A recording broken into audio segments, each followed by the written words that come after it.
Eu, eu tenho uma frase que tem uns colegas meus que eles gostam muito, que eu falo que ganhar o mundo, como a palavra diz, ir de pregar o evangelho a toda criatura, ganhar o mundo inteiro é uma utopia realizável. Porque se isso não fosse realizável, Deus não teria dito para a gente fazê-lo. E no meu sangue, corre sangue de missionário nas veias. Outro dia eu estava conversando numa reunião, falando que eu saí do campo missionário para vir para uma igreja local com o sonho de transformar a igreja local numa agência de missões. Porque isso aqui, irmão, é festa. Esse momento aqui é festa. E Deus nos chamou para ganhar o mundo. Aqui é festa porque a gente celebra a Deus o que Ele fez por nós.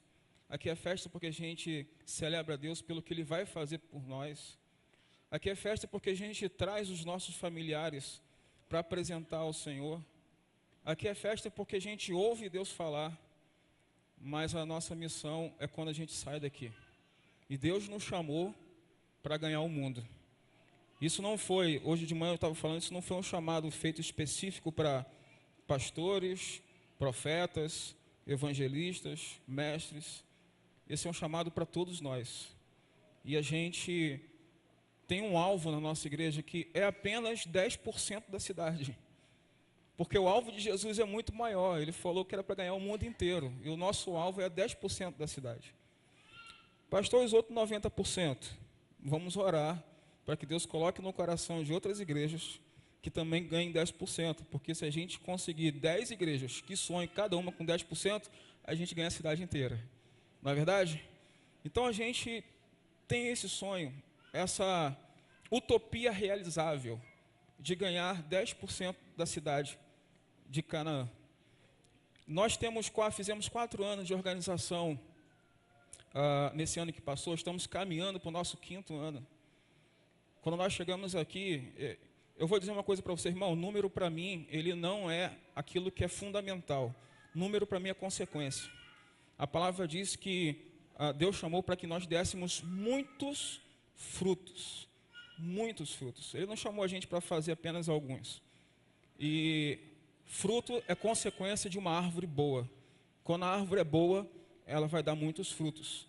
E eu tenho agradecido a Deus porque eu tenho percebido que a árvore Igreja Batista Nova Esperança tem sido uma árvore boa.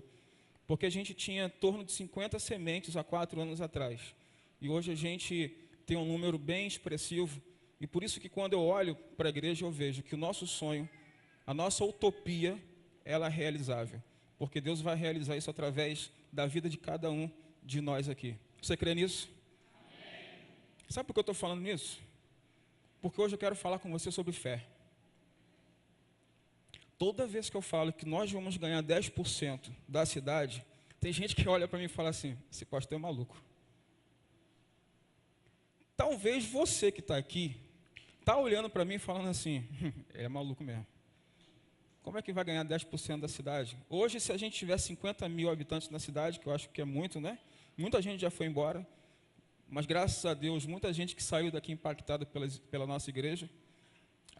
Se a gente tiver 50 mil habitantes, a gente só quer 5 mil pessoas, gente. Não tá bom? Tá bom? Não tá não, você quer mais, né? Então você é tão louco quanto eu. Porque a gente precisa ganhar a todos. E fé é algo que ele nos toca no incondicional. A fé é aquilo que nos toca de maneira que naturalmente ela não existe. O Hebreus vai dizer assim, o escritor de Hebreus, que a fé, ela é o firme fundamento das coisas que não. Gente, isso aqui é mais fé do que crer em Cristo, crer em Deus. Entender que o Espírito Santo de Deus está aqui no nosso meio. A gente não vê o Espírito Santo atuando no sentido físico, mas a gente percebe no campo espiritual que Deus está fazendo através do seu Espírito. A gente crê, acredita. Outro dia, eu estava falando sozinho, eu não sei se você faz isso. Alguém fala assim, está falando sozinho? Não, não estou falando sozinho, eu estou falando comigo mesmo. E ao mesmo tempo que eu estou falando comigo, eu estou falando com o Espírito Santo. Então eu não estou falando sozinho. Não é? E pensando em algumas coisas a respeito do que Deus tem colocado diante de nós, dos problemas, das circunstâncias. A gente vive como se só nós tivéssemos problemas. Já percebeu isso? De vez em quando alguém tem que colocar, gente, tem gente pior do que você. Tem uma charge no Facebook que você acha na internet, que você vai achar com facilidade, enquanto tem uma pessoa que está pedindo esmola, que está sentado no chão, que você vê que fisicamente ele está bem, passa ao lado dele uma pessoa sem os braços, carregando algo pendurado nele, trabalhando. Sempre tem alguém melhor do que você, saiba disso. Sempre tem alguém também que tem uma história pior do que a sua. E se alguém tem uma história pior do que a sua, você está sendo chamado para ajudar essa pessoa. Vou falar de novo. Se você perceber que tem alguém que tem uma história que está pior do que a sua, Deus está chamando você para ajudar essa pessoa para mudar a sua história. Porque você foi chamado para mudar histórias. Eu quero trazer à memória a história de 12 homens, 12 espias. Você vai encontrar essa história que nós vamos falar agora no livro de Números, capítulo de número 13. Números, capítulo número 13. Aí toda vez que eu leio Números, eu lembro do pastor Ibe. Porque a gente não se preocupa com números. Aí diz que se Deus não se preocupasse com números, não teria na Bíblia um livro chamado Números. Números, capítulo de número 13. O que nós vamos ler agora é um relatório. Esses 12 homens foram separados para ir para uma terra, verificar como é que aquela terra está, e quando retornam, eles trazem um relatório. E esse relatório nós vamos ler agora. O relatório diz assim: ao cabo de 40 dias, voltaram de espiar a terra, caminharam e vieram a Moisés e Arão, e a toda a congregação dos filhos de Israel no deserto de Parã, a Cádiz, deram-lhes conta. E eles e toda a congregação mostraram-lhe o fruto da terra. Relataram a Moisés e disseram: fomos à terra a quem enviastes, e verdadeiramente mana leite e mel. Este é o fruto dela. O povo, porém, que habita nessa terra é poderosa, e as cidades muito grandes e fortificadas. Também vimos ali filhos de Anak. Os amalequitas habitam na terra de Neguebe. Os heteus, os jebuseus, os amorreus habitam na montanha. Os cananeus habitam ao pé do mar e pela ribeira do Jordão. Então Calebe fez calar o povo perante Moisés e disse: eia, subamos e possuamos a terra, porque certamente prevaleceremos contra ela. Porém os homens que com ele tinham subido disseram: não poderemos subir contra aquele povo, porque é mais forte do que nós. E diante dos filhos de Israel infamaram a terra que haviam espiado, dizendo: a terra pelo meio da qual passamos a espiar é terra que devora os seus moradores. E todo o povo que vimos nela são homens de grande estatura. Também vimos ali gigantes. Os filhos de Anak são descendentes de gigantes. E éramos aos nossos próprios olhos como gafanhotos. E assim também o éramos aos seus olhos. Pai de amor, fale conosco nessa noite. Continue falando conosco, porque eu tenho certeza que tu, Senhor Deus, já tem falado. Que a tua palavra, Senhor Deus, possa encontrar morada em nosso coração e gerar transformação em nós. É o que nós pedimos em nome de Jesus. Amém. Eu quero falar com os irmãos a respeito de incredulidade e de fé. Duas palavras opostas que nós vamos encontrar o tempo todo na Bíblia e na nossa história, nas nossas caminhadas. A incredulidade e a fé.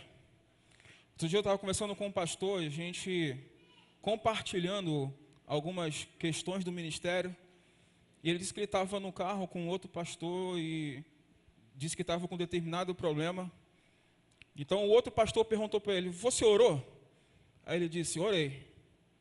E por que você está se preocupando?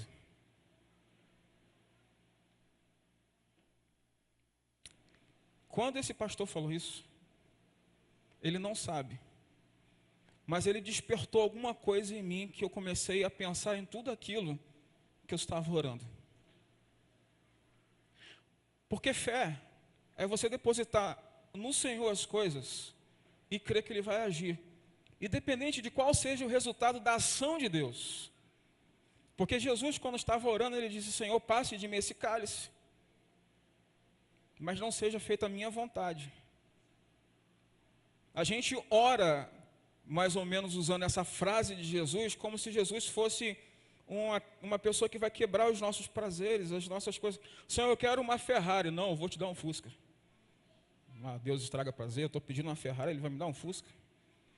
Quando a gente usa a frase, faça a tua vontade, a gente tem lá no nosso inconsciente, já jorrando para o nosso consciente, algo mais ou menos assim: Deus não vai fazer o que eu estou pedindo. E se a gente pensa assim, é porque na verdade a gente não está pedindo a Deus segundo a vontade dEle. E quando nós depositamos em Deus as coisas, nós precisamos crer que Ele vai agir. Deus, Ele só age quando nós damos a oportunidade, a abertura para que Ele faça isso. A gente vai ver nessa história e em outras histórias, coisas desse tipo. Por exemplo, esse texto fala de 12 espias que foram a essa terra, e quando chegaram nessa terra, eles ficaram 40 dias. Trouxeram até, diz o texto aqui, esse aqui é fruto da terra. Ele deve ter levado lá um açaí, né, alguma coisa assim desse tipo. E apresentou para ele: olha o tamanho desse açaí, devia ser o tamanho de uma melancia. Porque diz que ele era muito grande as coisas, jorrava, era leite e mel. E aí, quando ele começa a apresentar, diz assim: não dá para a gente ir para lá. Os caras lá são muito grandes. Só que o texto que você vai recorrer lá em Êxodo, no capítulo 3, no versículo 8, o texto diz que Deus fala assim: sai daí, do povo que é escravo, vocês vão sair debaixo da escravidão, e eu vou levar vocês para a terra de Canaã. Espera aí. Moisés manda os espias, vão olhar para ver se a terra é aquela. Dos 12, 2 dizem, é. Os outros 10 falam que é. Mas os 10 dizem assim, mas não dá para ir. Os outros 2 dizem assim, dá para ir. A gente vai ter problema, mas dá para ir.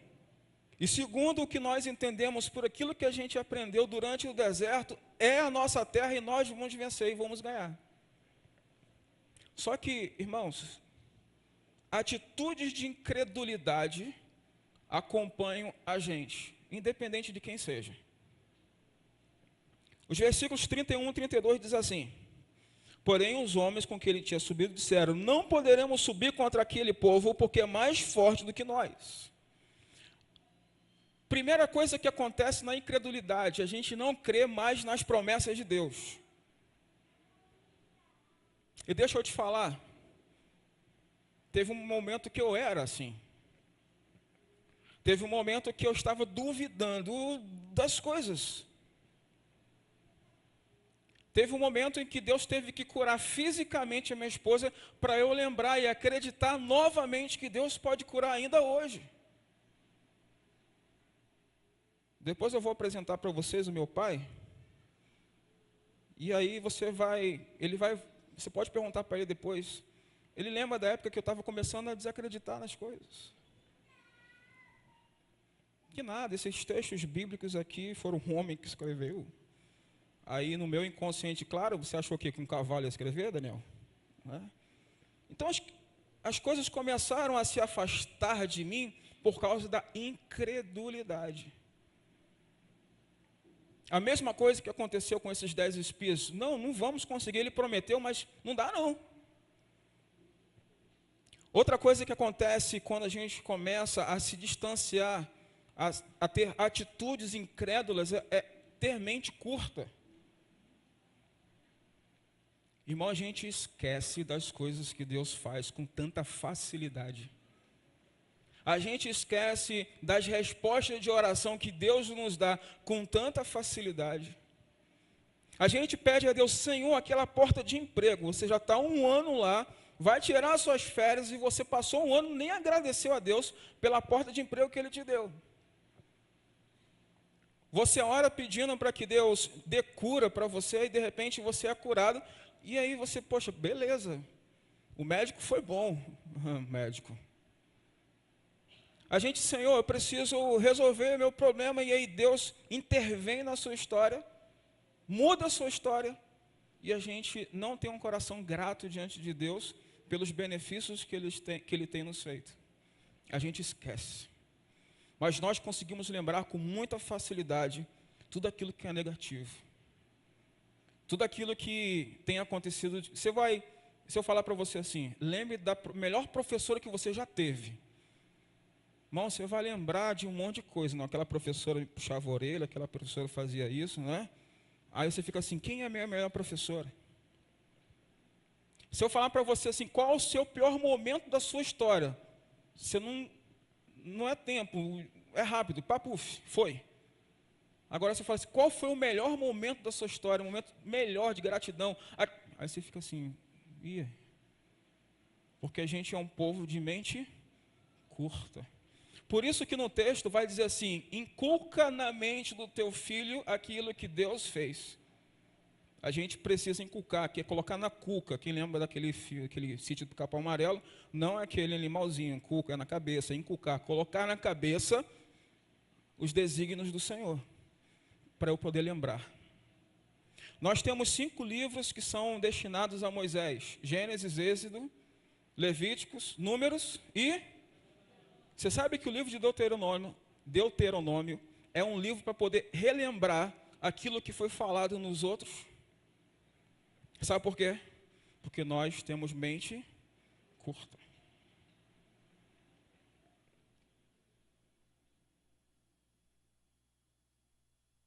Tem um programa antigo, eu não lembro o nome dele, mas ele falava mais ou menos assim, aqui, agora.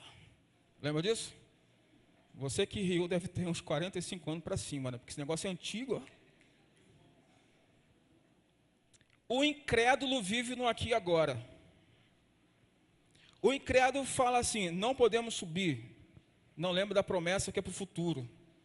Não, agora não funciona. Não lembro que a promessa que Deus fez era de conquista. E a gente conquista através de luta.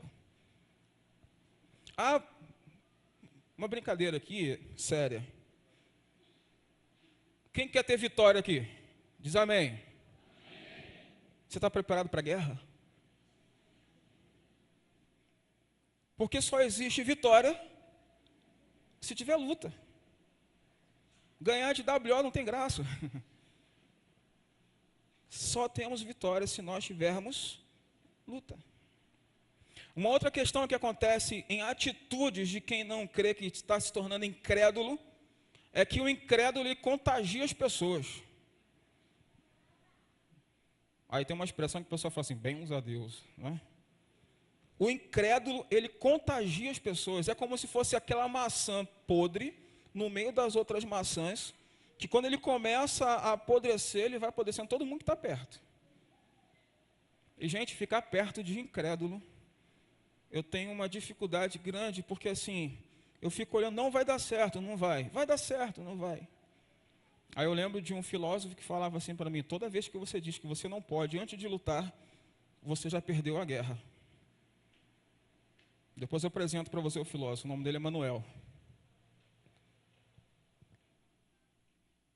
A incredulidade faz com que a gente seja derrotado antes mesmo da luta. Foi o que aconteceu com esses 10. A gente vê no versículo 32 assim, e diante dos filhos de Israel, infamaram a terra que havia espiado, dizendo, a terra pelo meio da qual passamos a espiar, é terra que devora os seus moradores. Eu não entendi isso até a hora. Será que a terra funda tem... E todo o povo que vimos nela são homens de grande estatura, tipo eu. Você está rindo, né? Você imagina se chegar lá na cidade e encontrar um cara grande, 2,5 metros, quase 3 metros de altura, porque esses aqui eram descendentes de gigantes. Por isso que ele está falando, aquela terra tem muito gigante. Complexo de inferioridade acompanha os incrédulos. Irmão, se você tem complexo de inferioridade, eu quero, pelo amor de Deus, que antes de sair você vai orar. Deus vai mudar isso na sua vida, você não vai ter mais isso. Complexo de inferioridade, você é inferior. Não interessa quem seja, do seu lado é melhor do que você. O texto do versículo 33 diz, também vimos ali gigantes, filhos de Anak, descendentes dos gigantes. Éramos aos nossos olhos como gafanhotos. Espera aí. Você não é inferior a ninguém, querido. Você pode não ter as habilidades que outras pessoas têm. Você pode não ter os dons aparentes que outras pessoas têm. Mas Deus quer usar você naquilo que você acha que você não tem, porque Ele pode dar para você. O filme Desafiando Gigantes que eu já vi, eu já perdi a conta. A última vez foi 28 vezes. E aí o rapazinho David, até hoje tem gente que fala assim que não entendeu por que o nome é Desafiando Gigantes. Assim, deixa eu te falar, tem um jogador ali chamado David, ou Davi, que desafia um time de futebol americano chamado Gigantes. Entendeu, né? Pronto, aquele Davi ali é como se fosse o Davi da história, e o time de futebol americano Gigantes é como se fosse o Golias da história. E aí ele pergunta para o pai assim, se Deus vai fazer algo grande em mim, por que Ele me fez pequeno? A resposta do pai, extremamente sábia, para mostrar como que é o poder dele.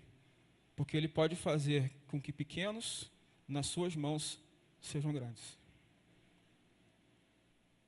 Por isso que a gente fala que é importante a gente diminuir para que Ele cresça. Não somos nós. Ele em nós. Querido, você não é inferior a ninguém. Você é feitura das mãos do Senhor. Você que entregou a sua vida a Jesus é filho dele.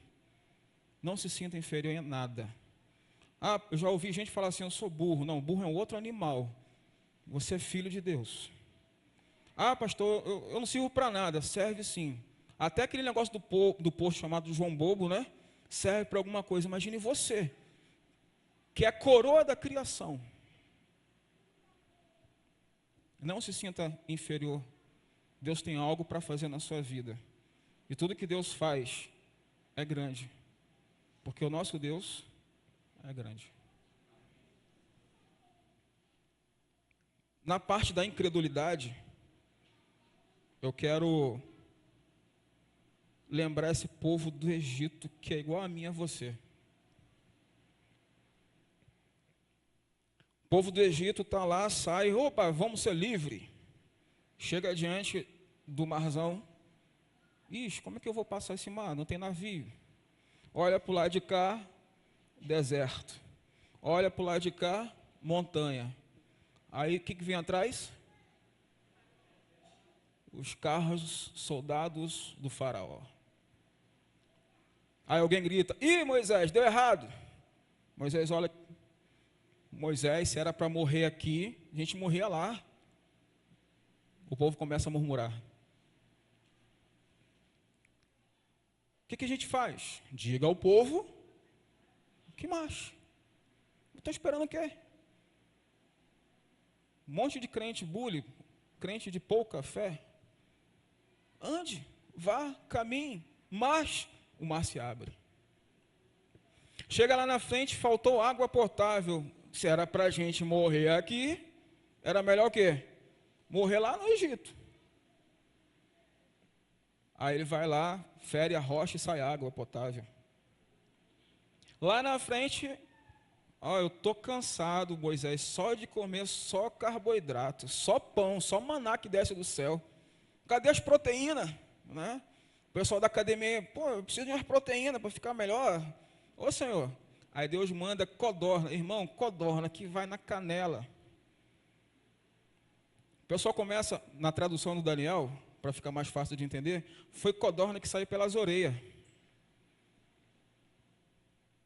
E o povo começou a reclamar, poxa, muita codorna. Chega aqui, começa a reclamar, peraí, se não era para a gente ganhar aqui, pois a gente voltava para lá. O tempo todo, o povo reclamando, murmurando. Não dessa igreja, porque na nossa igreja não tem isso. Glória a Deus. Mas uma pessoa uma vez chegou para mim que começou a trabalhar como a gente está trabalhando com célula, falou assim, pastor, dá muito trabalho. Eu disse, ué, eu sei, filho. Não, mas um dia eu li lá dizendo assim, que quem trabalha com célula trabalha menos. Aí eu falei, eu vou te falar a mesma coisa que o meu discipulador, o pastor Leandro, falou para mim. Quem te enganou? Quem te enganou? Querido, se você quer ver mais gente salva, a gente vai trabalhar mais. Se a gente quer ter mais relacionamento com Deus, a gente vai orar mais. Se a gente quer conhecer melhor Deus, a gente precisa ler melhor a Bíblia. Aí outro dia, Augusto Nicodemos falou uma coisa que eu me escancarei de rir com ele. Você quer ouvir Deus falar? Lê a Bíblia. Você quer ouvir Deus falar de forma audível? Leia a Bíblia em voz alta. Porque nós estamos nos distanciando da palavra de Deus para ouvir pessoas que falam sobre Deus. Sabe o que acontece? Você não vai ter relacionamento com Deus. Você vai ter relacionamento com as pessoas que falam de Deus. Você entendeu isso? Diz amém. Tem muita gente que sai do Egito, mas o Egito não sai de dentro dela. Você vem morar em Canaã, uma cidade nova, uma cidade linda, maravilhosa, uma cidade cheia de possibilidades, e aí você fica vivendo o Maranhão, você fica vivendo Minas Gerais, não é? Goiânia, Brasília, São Paulo, Rio de Janeiro.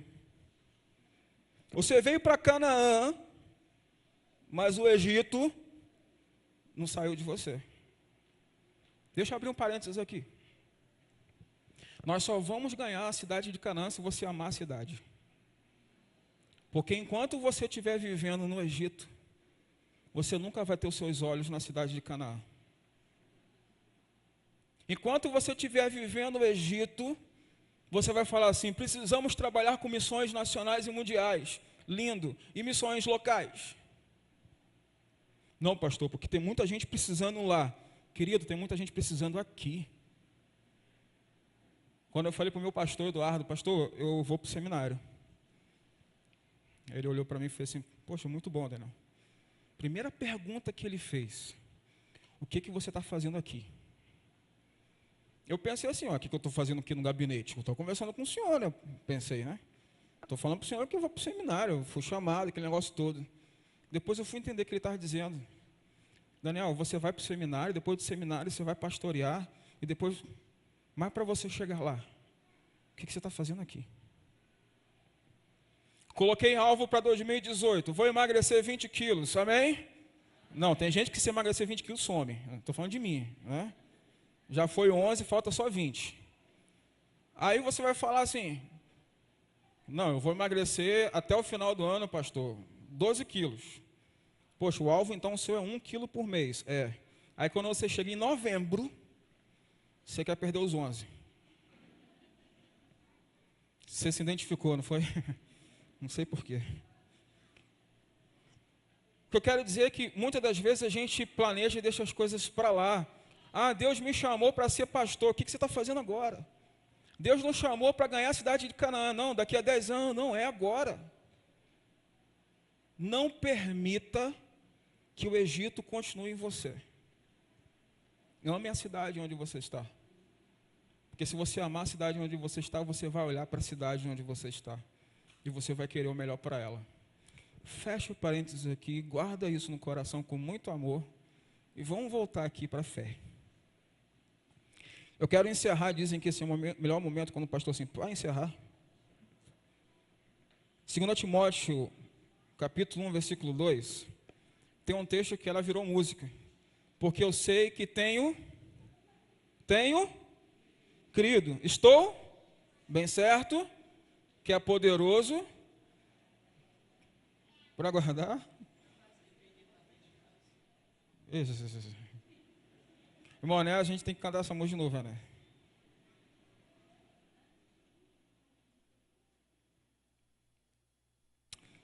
Porque eu sei em quem eu tenho crido, disse isso Paulo para Timóteo. Você sabe em quem você tem crido? A sua fé está depositada onde? Nas coisas ou em Deus?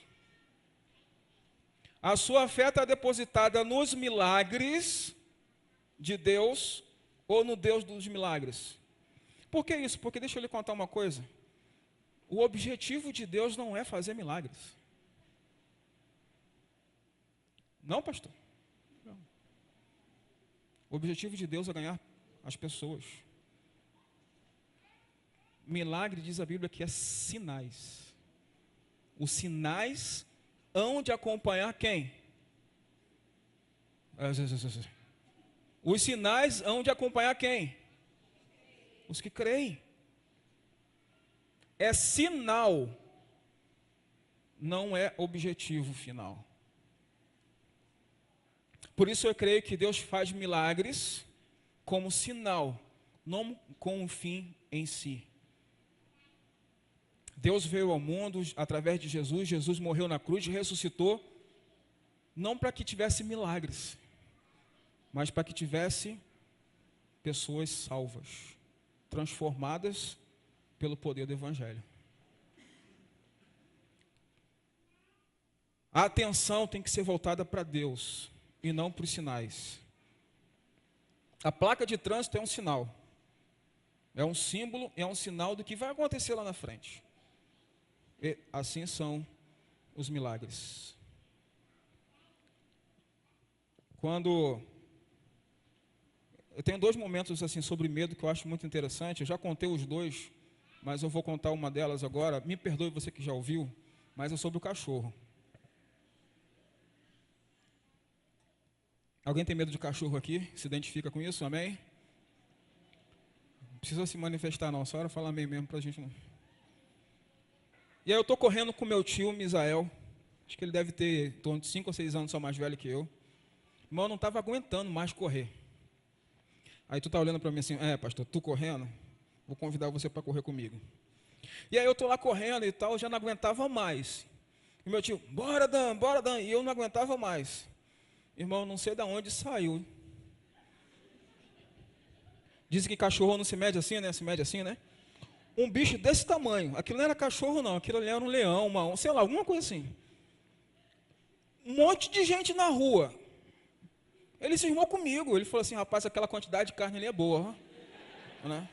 E ele saiu correndo na minha direção. E aí, meu tio falou assim, ei. Aí eu cheguei em casa, depois de um tempão que eu cheguei em casa, ele falou assim, rapaz, tu corre, viu? Da próxima vez eu vou levar um cachorro junto com a gente. Medo é normal, mas o medo não pode paralisar a gente diante das dificuldades e dos problemas. Esses 10 espias tiveram medo, mas esses dois não, falaram assim, não, tem gigante? Tem, mas nós vamos vencer. O único que não chamou o gigante de gigante foi Davi. Todos os outros falaram, o gigante, Davi falou assim, quem é este incircunciso diante do Deus dos exércitos? Ele não falou diante dele, ele falou diante do Deus dos exércitos. Irmão, eu não sei o que tem passado na sua vida, dificuldade, problema, eu não sei o que está acontecendo na sua vida. Eu falo isso de forma geral. Mas toda vez que eu prego, eu peço assim, Senhor, aquilo que eu vou falar de forma geral, que encontre morada no coração dos teus filhos de maneira particular. Porque o Espírito Santo, ele, assim como ele intercede por nós, quando estamos orando, com gemidos e inexprimíveis, ele também transforma as coisas para que você entenda que Deus está falando contigo. Deus quer mudar a sua vida e transformar a sua vida, não para simplesmente teve um milagre, teve isso. Deus quer mudar e transformar a sua vida para que haja relacionamento com você. Por isso que milagres são sinais e não um fim em si só. Deus quer mudar a sua vida, mas Deus quer ter relacionamento contigo. Existem condicionais também para os milagres, você sabia disso? Tem um texto que o povo gosta muito de ler, que está lá em 2 Crônicas, capítulo 7, versículo 14. Tem muita gente que sabe de cor.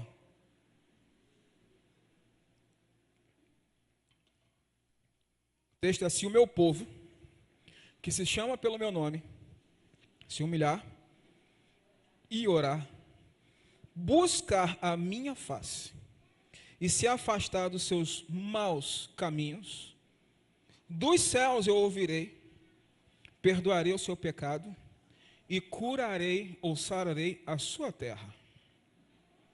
Irmão, existe uma condicional. A condicional aqui, porque o texto fala: se você fizer isso, eu vou fazer isso. As promessas sobre vocês estão derramadas, mas existe uma condicional. E perceba que a condicional aqui é relacionamento. Não é 7 voltas em volta de não sei o quê, não é ajoelhar em cima de milho. Não, é relacionamento. Se o meu povo, que se chama pelo meu nome, se humilhar, aí vem orar. Orar. A gente fala muito de oração e ora pouco. Buscar a minha face. Aí olha o que fala depois. E se afastar dos seus maus. Eu quero buscar a Deus sem precisar orar e sem eu precisar me afastar dos maus caminhos. Nunca vai acontecer cura. A terra não será sarada, porque o condicional é eu me humilhar, orar, buscar a Deus e me afastar de tudo aquilo que me afasta de Deus. Eu quero pedir que você feche os seus olhos para orar. Não é para dormir não, tá? Para orar. Eu quero pedir que você coloque diante de Deus agora como é que está a sua fé. Como é que está a sua incredulidade. Você não está crendo mais? Agora é o momento de você trazer à tona tudo aquilo que nós falamos. Creia. Creia, porque Deus tem muito mais para fazer por você e através de você do que você imagina. Mas eu preciso me humilhar. Eu preciso orar. Eu preciso buscar a face dele. Eu preciso me afastar dos maus caminhos. Porque aí ele vai ouvir dos céus, vai responder, vai sarar a nossa terra. Sarar a terra significa restauração. Eu preciso crer que a palavra de Jesus que diz que ele jamais vai nos abandonar é verdade. Eu preciso crer nisso. Talvez exista algum motivo na sua vida que você já não acredita mais. Mas deixa eu falar uma coisa para você. Deposita nas mãos do Senhor. E creia no Senhor. Que Ele pode fazer muito mais do que você imagina.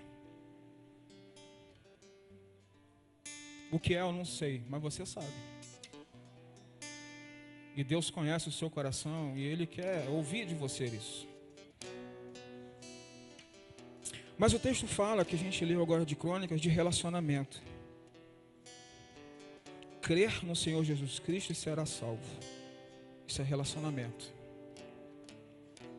Você quer ver transformação na sua vida? Sozinho você não consegue. Mas eu costumo dizer que o principal milagre que possa existir na vida de alguém é a salvação em Cristo Jesus. Porque a gente não merece, mas Ele nos dá. E nessa noite eu quero convidar você a tomar